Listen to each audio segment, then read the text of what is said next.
नमस्कार, स्वागत है आपका हमारे इस YouTube मंच पर। चलिए जानते हैं देश की राजनीति और बड़ी खबरों के बारे में जो आप लोगों को जानना बेहद जरूरी है, लेकिन गोदी मीडिया आपको नहीं बताती। बहुत से भाई वीडियो देखते तो हैं, लेकिन लाइक और सब्सक्राइब भी नहीं करते। फिलहाल आपकी मर्जी, नजर डालते हैं पहली बड़ी खबर की ओर।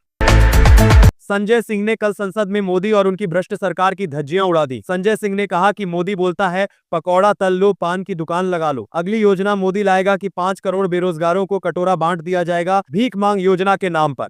संजय सिंह ने मोदी और बीजेपी के सभी लोगों को निशाने पर लेते हुए कहा कि जेल का बजट आपने कम किया है, जेल का बजट तो बढ़ा दो, आप सबको भी एक दिन वही जाना है। संजय सिंह ने कहा कि मोदी बोलता है कि हम देश भर में 5वीं अर्थव्यवस्था हैं, लेकिन यह जनता के लिए नहीं बल्कि उन चंद पूंजीपतियों के लिए है जो जनता का ही हक मारकर अपने दोस्तों की जेब और खुद की जेब गर्म करने का काम कर रहे हैं। संजय सिंह की इस हिम्मत वाली बात को सुनिए। आपने कहा पकौड़ा तल लो, फिर आपने कहा पान की दुकान लगा लो, पान की दुकान लगा लो। अगली योजना लेके आएगी कि इस देश के नौजवानों को मुफ्त में 5 करोड़ कटोरा बांटा जाएगा। भीख मांगो योजना लाने का काम ये लोग करेंगे। इनका बजट पड़ रहा था मान्यवर, जेलों को भी इन्होंने कम बजट दिया। अरे जेल का बजट तो बढ़ा दीजिए, 300 करोड़ रुपए जेल का बजट बढ़ा दीजिए। अरे अभी हमको जेल में भेजा है, कल तुमको जेल में आना है, तुम सबको जेल में आना है। जेल का बजट बढ़ा। जितना जेल में डालोगे मैं आपसे कहना चाहता हूं, जितना जेल में डालोगे उतना गर्त में जाओगे। जिसने भी ये राजनीति की है उसका समापन हो गया है। अभी 240 पे पहुंचे हो, कल 24 पे पहुंचोगे, इसके बाद 2 पे भी आओगे। आप कहते हैं आप दुनिया की 5वीं बड़ी अर्थव्यवस्था है। अरे ये तो सच्चाई बताइए कि ये 5वीं बड़ी अर्थव्यवस्था किसके लिए है? आपने चंद पूंजीपतियों का 16 लाख करोड़ रुपए माफ किया। ये इस देश की सच्चाई है। आपने 16 लाख करोड़ रुपए पूंजीपतियों का माफ किया। आपने 14 देश के प्रधानमंत्रियों ने जितना कर्जा लिया उससे दोगुना कर्जा अकेले आपकी सरकार ने लिया। संजय सिंह ने बीजेपी का असली चेहरा हम सबके सामने लाने का काम किया है। उन्होंने सही कहा कि मोदी ने बेरोजगारों को भीख मांगने पर मजबूर कर दिया है, वहीं किसान को भी अपनी फसल का सही कीमत नहीं मिल रही है। देश में महंगाई आए दिन बढ़ती जा रही है, जनता गरीबी से जूझ रही है, लेकिन इस भ्रष्ट सरकार को सिर्फ अपने दोस्तों को खुश करना है। ये देश नहीं बल्कि जुमलेबाजी की सरकार चला रहे हैं। ऐसी गंदी राजनीति आज तक भारत के किसी प्रधानमंत्री ने नहीं की जितनी बीजेपी के राज में हो रही है। नजर डालते हैं अगली बड़ी खबर की ओर। दोस्तों, ओवैसी का एक ऐसा बयान सामने आ रहा है जो आपको भी चौंका देगा। दरअसल कुछ दिन पहले उत्तराखंड के एक मुस्लिम बुजुर्ग दुकानदार को बजरंग दल के कुछ चिंटू नफरती भीड़ ने अपना निशाना बनाया था। बुजुर्ग को बाबा शब्द का इस्तेमाल करने से मना कर रहे थे। तभी इस नफरती चिंटू गैंग से एक रियल हीरो भिड़ जाता है दीपक उन सभी बजरंग दल के गुंडों को वहां से खदेड़ देता है। लोग दीपक को लगातार धमकियां दे रहे हैं, उसे जान से मारने की बातें कर रहे हैं। यहां तक कि एक भीड़ ने दीपक को मॉब लिंचिंग का शिकार बनाने की कोशिश भी की, लेकिन इन सारी गुंडागर्दी के बावजूद उत्तराखंड की भ्रष्ट पुलिस तमाशा देखती रही। इस पर ओवैसी का बड़ा बयान सामने आया है। ओवैसी ने दीपक को सलामी देते हुए कहा है कि दीपक ने जो किया है वो काबिले तारीफ है। एक इंसान होने के नाते दीपक ने उन सभी नफरती गुंडों को खदेड़ा। साथ ही ओवैसी ने कहा कि वहां की पुलिस को शर्म तक नहीं आई कि वो इन सब पर ऐसे तमाशा देख रहे थे जैसे उनके अब्बा की वलीमा की दावत चल रही हो। इस वीडियो को देखिए। दीपक कुमार से जब पूछा गया तुम्हारा नाम क्या है, तो उसने कहा मेरा नाम मोहम्मद दीपक है। लोगों ने बोला तू मोहम्मद दीपक क्यों बोला, तो उसने कहा भारत में सब बराबर है, जो संविधान भारत का बराबर है। ये बांकड़े पहलवान जिनके चड्डों में से मोंढे पलट गए बजरंग दल के ये बच्चे ग्रुप में आकर गालियां दे रहे उसको, पुलिस के सामने गालियां दे रहे कि तू तेरा नाम मोहम्मद दीपक बोलता है। हजरत पुलिस बैठ के तमाशा देख रही है।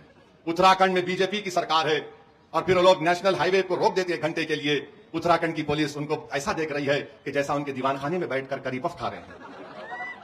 नेशनल हाईवे पर बैठ गए और गालियां दे रहे उस दीपक कुमार। ओवैसी ने बिल्कुल सही कहा है। बीजेपी की सरकार अब इन नफरती चिंटुओं को बढ़ावा दे रही है ताकि वो हिंदू मुस्लिम करवाकर अपनी गंदी राजनीति चलाते रहें और अपनी सत्ता बचाते रहें। नजर डालते हैं अगली बड़ी खबर की ओर।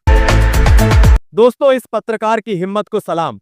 इस पत्रकार ने बीजेपी के नेता के सामने उसकी सरकार की धज्जियां उड़ा डाली। पत्रकार शुक्रिया ने कहा कि आपका एक बब्बर शेर था, अब वो मिमियाता क्यों फिर रहा है जो मेड इन इंडिया के दावे करता था।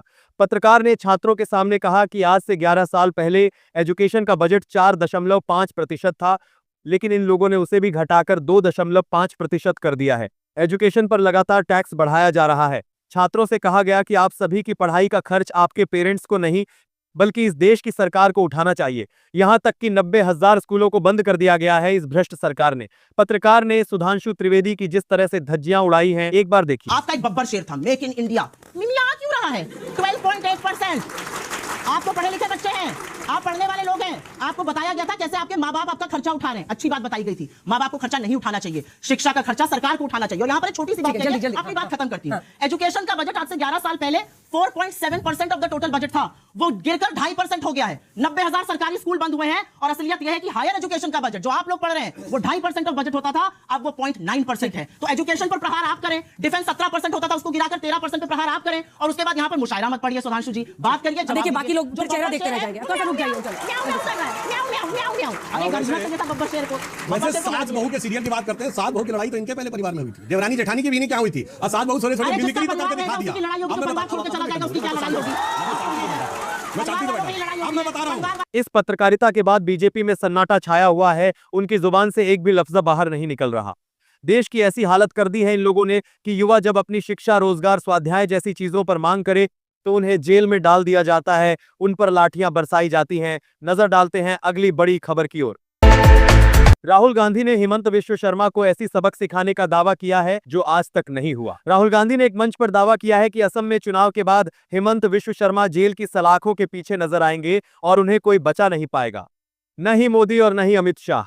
राहुल गांधी ने कहा कि हेमंत अपने आप को सीएम नहीं बल्कि असम का राजा समझते हैं, और असम का राजा 24 घंटे कभी अडानी को तो कभी अंबानी को आपका धन और आपकी जमीन छीनकर तोहफे में चढ़ा रहा है। राहुल गांधी का यह भाषण आपको जरूर सुनना चाहिए। मैं आज आपको बोल रहा हूं कि कुछ ही समय में आपको यही मीडिया वाले आपके चीफ मिनिस्टर को जेल जाते हुए दिखाएंगे, और इससे उनको ना मोदी बचा पाएगा ना अमित शाह बचा पाएगा। आप देखना, वो जेल के अंदर आपको दिखेंगे। आपके चीफ मिनिस्टर अपने आप को चीफ मिनिस्टर नहीं समझते हैं, असम के राजा समझते हैं, और असम का राजा 24 घंटे कभी अदानी को कभी अंबानी को आपका धन, आपकी जमीन देने में लगे हुए हैं। अगर आप उनकी आवाज अच्छी तरह सुनोगे, टीवी में अगर आप उनको अच्छी तरह देखोगे, तो आपको पता लगेगा कि आवाज के पीछे डर है। बड़ी बड़ी बातें करते हैं, चिल्लाते हैं, मगर आप आज जाकर टेलीविजन पे उनका चेहरा देखना, उनकी आवाज सुनना, और आपको दिखेगा कि उनकी आवाज में, उनके दिल की गहराई में डर है, क्योंकि वो जानते हैं कि एक ना एक दिन कांग्रेस के जो बब्बर शेर हैं उन्हें पकड़ के जेल के अंदर डाल देंगे। वो जानते हैं कि जो उन्होंने भ्रष्टाचार किया है, उनके परिवार ने जो भ्रष्टाचार किया है, कभी ना कभी उसका हिसाब उन्हें असम की जनता को देना पड़ेगा।